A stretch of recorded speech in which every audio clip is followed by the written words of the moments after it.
presidente Jair Bolsonaro critica a ação do Ministério Público Federal contra ele e a ex-assessora parlamentar, conhecida como Valdo Assaí. De Brasília, Yasmin Costa. Durante a live semanal, o presidente Jair Bolsonaro reagiu ao pedido do Ministério Público Federal para a instauração de uma ação por improbidade administrativa contra ele e uma de suas ex-assessoras parlamentar, Valderice Santos da Conceição, conhecida como Valdo Assaí. Valdo Assaí é acusada de ter sido funcionária fantasma do gabinete de Bolsonaro quando o atual presidente da República era deputado federal. Esse pessoal que está no Estado não vem a Brasília. Ele toma posse por procuração. Eu fiz isso a vida toda. E a Val ganhava o equivalente, sem correção monetária, o equivalente a R$ 1.500 por mês, já somado o auxílio alimentação, que deve estar na casa de uns R$ 1.000. Alguém sabe aí? Quase por volta de R$ 1.000. Então ela ganhava um pouco mais de um salário mínimo. Aí ficava lá na Vila Histórica de Mambucaba. E nunca esteve em Brasília. Estou confessando aqui, nunca teve. Valderice foi indicada em fevereiro de 2003 para ocupar o cargo de secretária parlamentar e trabalhou com Bolsonaro por 15 anos. Jair Bolsonaro rebateu as suspeitas em cima de Val e condenou a atuação do Ministério Público Federal no caso. O processo de improbidade administrativa em cima dela, em cima de mim, mas dela, coitada, uma pessoa humilde. Se você passar na Rio Santos, né? Tem Vila Histórica de Mambucaba, desce lá, vai tomar um açaí. Ela não fatura um salário mínimo de lucro por mês. Não fatura. É uma lojinha de nada. Dá até vergonha o MP investigar isso aí. Val nunca esteve em Brasília. Não sei interrogar a Val, não, nem a mim, eu estou confessando, ela nunca esteve em Brasília, é verdade.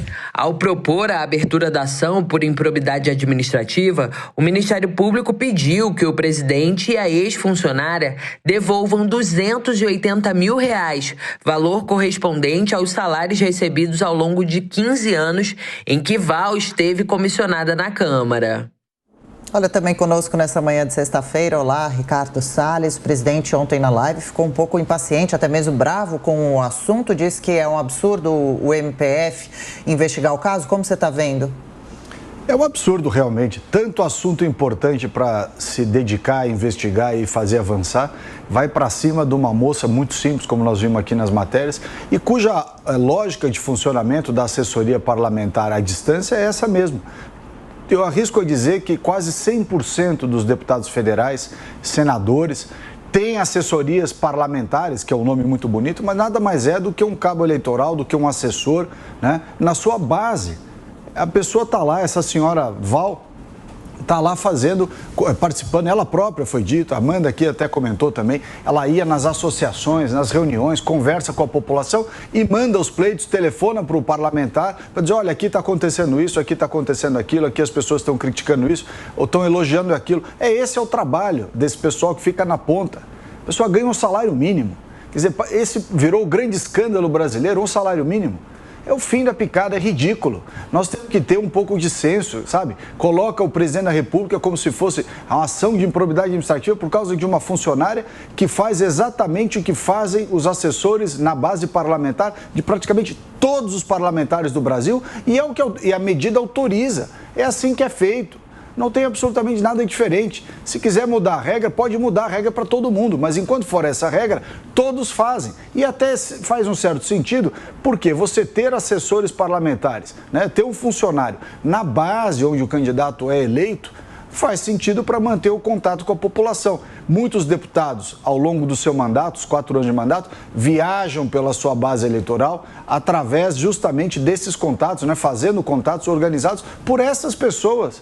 Então, assim, não adianta querer traçar uma política brasileira desconectada do que é a política brasileira. Então, o presidente falou, e falou com razão, e fica indignado porque tem pena da moça, uma moça muito simples, que está sendo novamente exposta a essa execração pública, quando, na verdade, é algo absolutamente corriqueiro. Amanda Klein, falamos já essa semana que é uma denúncia que surgiu em 2018 e volta agora em 2022. Pois é, Tiago, eu até concordaria com o Salles se a Val do Açaí não ficasse em Mambucaba, que é uma vila a 50 quilômetros de Angra dos Reis e que tem cerca de 300 habitantes. Se fosse para dizer que o presidente Bolsonaro, então deputado federal, precisava de um cabo eleitoral ou de um assessor parlamentar que ficasse em contato constante com os eleitores, então que fosse na cidade do Rio de Janeiro, onde imagino que seja a maior parte da sua base, e não numa cidade com 300 habitantes, em que na peça descrita pelo Ministério Público Federal, em sua denúncia, diz aqui que a maioria ainda é parente da Val do Açaí. Os procuradores relatam, não há como justificar, eu estou lendo literalmente da denúncia, não há como justificar a manutenção de um secretário parlamentar com jornada laboral de 40 horas semanais exclusivamente para receber as demandas de seus habitantes, sobretudo quando o próprio Bolsonaro declarou não ter interesse nem ser o representante dos eleitores daquela região. Então, obviamente, não faz nenhum sentido, a não ser que seja para prestar serviços pessoais particulares na casa do presidente Bolsonaro,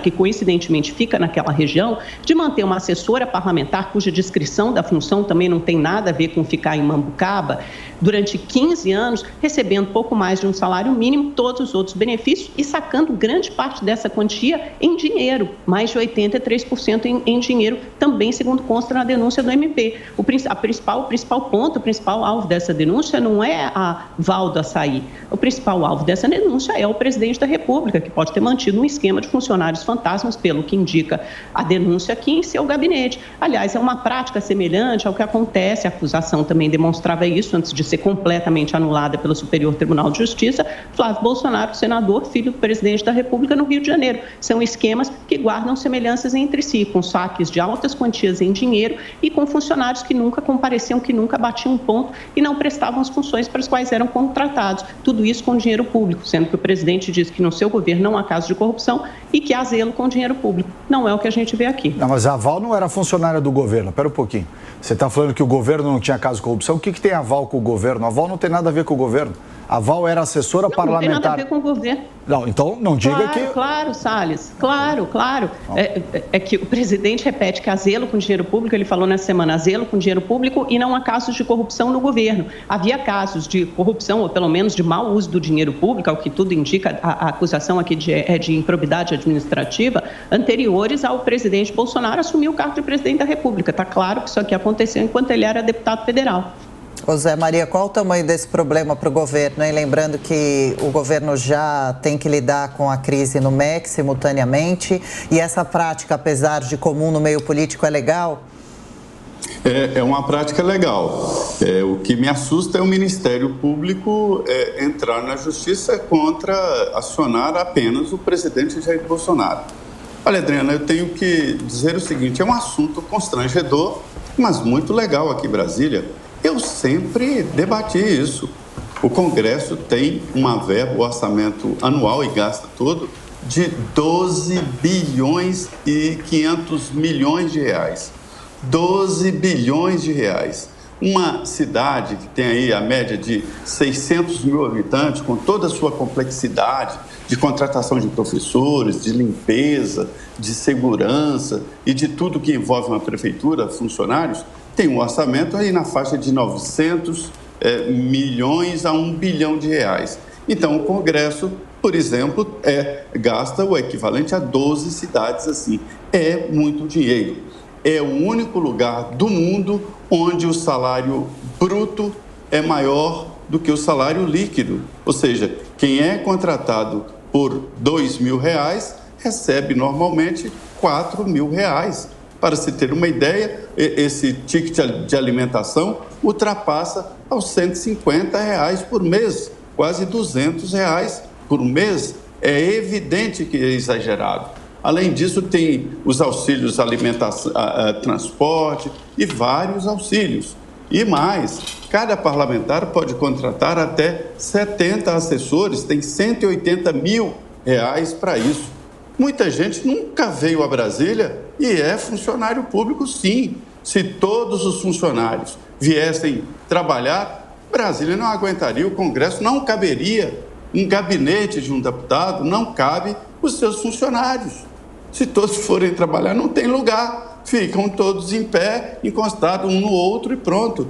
Esta é a realidade do Congresso Nacional. Tanto é assim que que na própria página do Congresso Nacional tem lá o modelo de procuração para tomar posse aqui em Brasília. Então, são funcionários da Câmara dos Deputados, indicados de livre provimento pelo deputado, né? Quando ele sai, os funcionários também são demitidos, o próximo contrata os seus, né? E assim por diante. O que o presidente fica indignado, e ele tem razão, é porque jogam isso aí como se ele estivesse fazendo algo ilegal e que fosse só ele. O que eu tenho que discutir é o sistema. É constrangedor, sim, mas é legal, está nas regras. Se o Ministério Público tivesse a intenção de sanar o problema, entrava contra as regras da Câmara dos Deputados. Aí sim.